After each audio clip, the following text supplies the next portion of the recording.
Affaire Gérard Depardieu, l'avis tranché de Ségolène Royal, je suis sûr que… Ce mardi 26 décembre, Ségolène Royal a donné son avis très tranché concernant la tribune de soutien envers Gérard Depardieu, parue la veille dans les colonnes du journal Le Figaro.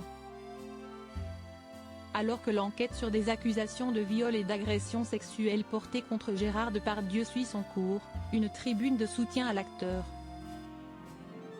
publiée dans le journal Le Figaro le dimanche 25 décembre 2023, a suscité une nouvelle vague de débats et de controverses.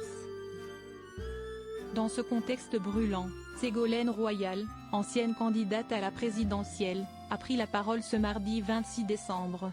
Je suis sûre que toutes les femmes qui signent cette tribune sont sincères. Mais j'observe qu'elles sont toutes fortes et certainement capables de riposter et de claquer un mal qui leur manquerait de respect. Or on sait que les prédateurs sexuels sont des lâches, qui agressent des femmes vulnérables. Les toutes jeunes femmes en début de carrière ou en stage sont vulnérables, a-t-elle déclaré sur X, anciennement Twitter, avant d'apporter son soutien aux victimes. Quand elles disent qu'elles ont été violées ou agressées avec des grosses pattes, moi je les crois. Pour rappel, cette tribune, signée par une cinquantaine de personnalités du monde de la culture, fait l'éloge de l'acteur, tout en dénonçant un lynchage. Parmi les signataires figurent notamment de nombreuses femmes, auxquelles Ségolène Royal fait référence, notamment Nathalie Baye, Carole Bouquet, Ariel Dombal, Nadine Trintignant, ou encore Carla Bruni.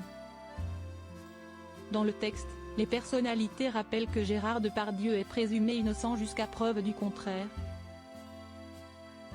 et demandent que l'enquête judiciaire soit menée dans le respect de la présomption d'innocence. Gérard Depardieu, si est-il très courageux.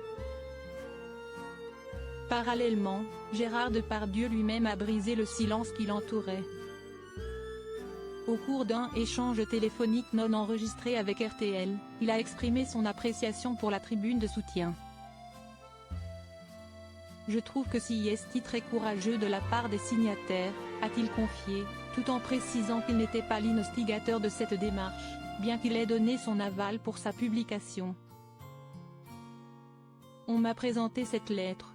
J'ai trouvé qu'elle était belle et j'ai donc dit à son auteur qu'il pouvait la publier.